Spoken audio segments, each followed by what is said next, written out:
Milla Jovovich never planned to be in The Fifth Element. In fact, she almost didn't even audition. Back in the mid-1990s, she was known mostly as a model, not an actress. Directors saw her as just another pretty face. Even though she had been in a few movies, like Dazed and Confused and Return to the Blue Lagoon, Hollywood wasn't taking her seriously. When Luc Besson began casting for The Fifth Element, he wanted someone who could be more than just beautiful. He needed someone otherworldly, someone who could speak an invented alien language, do martial arts, and look like they didn't belong on Earth. At first, the studio pushed big names for the role of Leeloo, big American actresses, safe choices, but Besson had a vision. He wanted to create something bold and strange. He wanted a face people wouldn't forget, and Mila's name came up again and again. So she walked into that audition room, not expecting much. But something happened. She didn't just read lines. She moved like she already was Leeloo. She played with the made-up words. She smiled in this strange, mysterious way. Besson said later, she didn't audition. She became the character. What fans never knew was that Mila had secretly prepared for that moment in a way no one else did. She had studied the script deeply. She didn't care that the language wasn't real. She treated it like it was. Still, there was one more twist. Mila wasn't just acting, she was falling in love. Luc Besson, the director, was taken by her performance, and something more. The two began a quiet romance behind the scenes. Some on set knew, others had no idea. But that relationship changed everything, and would later spark controversy that still divides fans to this day. The secret language and the hidden pain. The most famous part of Leeloo's character, the divine language, was something most people thought was just gibberish, but Mila took it seriously. What she revealed years later shocked fans. Luc Besson didn't just write the language for the script. He and Mila actually spoke it together at home. They had full conversations in it. They practiced late into the night. Besson wrote over 400 words and grammar rules. Mila memorized them all. But here's the twist. Mila admitted years later that speaking this strange language helped her hide something deeper. She was under pressure. Massive pressure. Critics were already calling the film too weird, too colorful, too French, too expensive. She felt the weight of carrying a strange movie that no one believed in. Except Luc. Behind the scenes, she struggled. Sometimes she broke down after long days in the orange wig and white costume. She had to learn martial arts, wire work, and complex choreography. She got bruises, burns, even sprained her ankle. But she didn't quit. She told herself, if I leave, the whole movie might collapse. And that wasn't all. The costume itself, designed by Jean-Paul Gaultier, was barely there. Some days, she felt embarrassed, uncomfortable, exposed. She wanted to speak up, but didn't want to seem ungrateful. Years later, she said, I was proud of Leeloo, but I was also scared. I had to be everything. Cute, powerful, smart, emotional, and silent most of the time. That takes a toll. And just when things started going well, everything changed again. Luc Besson and Mila's relationship hit a wall. And what happened next shocked everyone, even the cast.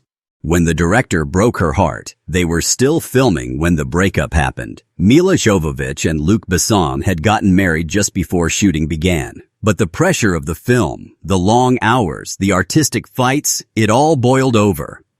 One night, after a long shoot in the desert, Mila and Luc had a major argument. She didn't say exactly what it was about, but it had to do with control. Luc was known to be intense, even obsessive. He wanted the film to be perfect, but that meant pushing Mila harder than anyone else. By the time The Fifth Element premiered, the marriage was already falling apart. They divorced not long after the release. But here's what shocked fans. Mila kept it all hidden. In every interview, she smiled. She laughed. She said she loved the role, but deep down, she was heartbroken. She later revealed, that movie gave me everything, but it also took something from me. My peace, my trust, my youth. Still, she refused to quit. She went to every press event. She promoted the movie around the world. She wore the same orange and white costume again for fans. Even though her personal life was in chaos, she kept showing up. And slowly, something strange began to happen. The movie started gaining fans, not right away. It wasn't a massive hit in the US, but around the world, people loved it. The colors, the music, the weirdness, and most of all, Leeloo. But it would take years for people to finally understand what Mila really did. What most fans never figured out. At first, The Fifth Element was seen as a fun, strange sci-fi ride. But decades later, fans started to look deeper. They began to realize that Milla Jovovich didn't just play Leeloo. She was the Fifth Element, not just the character, but the heart of the movie. Leeloo starts out broken, confused, unable to speak, but as the story unfolds, she learns to fight, to love, to feel human pain. And that's exactly what Mila was going through while filming. Every bruise on Leeloo's body, Mila had one too. Every tear she cried, it was real. And here's the part that gives fans chills. The final scene, where Leeloo collapses in pain, overwhelmed by human violence and says, "What's the use of saving life when you see what you do to it?" That wasn't acting. Mila was exhausted, spiritually crushed. That was her real voice breaking. Fans now say that scene is one of the most emotional in sci-fi history. But most never knew it was real pain. That's why Mila says she didn't just act in The Fifth Element, she lived it. And when asked if she'd do it again, her answer was simple: "I wouldn't change a thing." The legacy she never expected. Years passed. Hollywood moved on. New blockbusters came and went. But something strange kept happening. Fans couldn't stop talking about The Fifth Element. Every year, new generations discovered the film. The wild fashion, the blue opera singer, the unforgettable taxi scene, and, of course, Leeloo. People dressed like her at conventions. They learned her language. They called her the sci-fi goddess. And they began to realize what most critics had missed back in 1997. Milla Jovovich had created one of the most original, emotional, and powerful characters in all of science fiction. But she wasn't done surprising people. In an interview 20 years later, a fan asked her, "Why do you think people still love The Fifth Element?" She paused for a second. Then she said something no one expected. It was never about aliens or flying cars. It was about pain and hope. Leeloo was learning to live in a world full of chaos, and so was I. She went on to say that Leeloo taught her how to fight through heartbreak, how to stay soft in a hard world, how to be strong and kind at the same time. And that's when fans started looking at the film in a whole new way. They noticed how Leeloo flinched at violence, how she danced in the rain like a child, how she screamed like a warrior but cried like a human. Everything she did had layers. Mila even revealed something that had never been made public before. The scene where Leeloo laughs for the first time, that laugh wasn't in the script. It came out naturally. After hours of shooting, Luc Besson kept it in because it felt pure. But behind the camera, Mila had just received good news. Her mother had sent a message saying she was proud of her. That little moment, that was real. And that's the truth fans never figured out, until Mila told them. The woman behind the orange hair.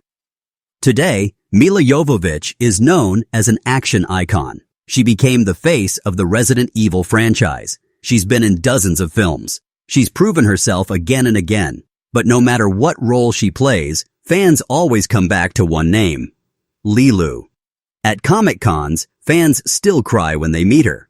They say things like, "That movie saved me," or "Leeloo made me feel seen." One woman even said, "When I didn't want to go on, I watched The Fifth Element, and it made me believe in love again." Mila said those moments are worth more than any award, and she finally admitted something that gave fans goosebumps. "I didn't think I was good enough back then. I thought they'd laugh at my accent or say I couldn't act. But somehow, Leeloo helped me find myself." She said filming the movie was like walking through fire, but it burned away her fears. And when she watched it now, she doesn't see just a movie. She sees a girl who survived heartbreak, a woman who found her voice in an alien language, and a legacy that no one, not even the critics, can erase. So the next time you see Leeloo on screen, remember this. She wasn't just born the Fifth Element. She became it. And Milla Jovovich made sure the world would never forget.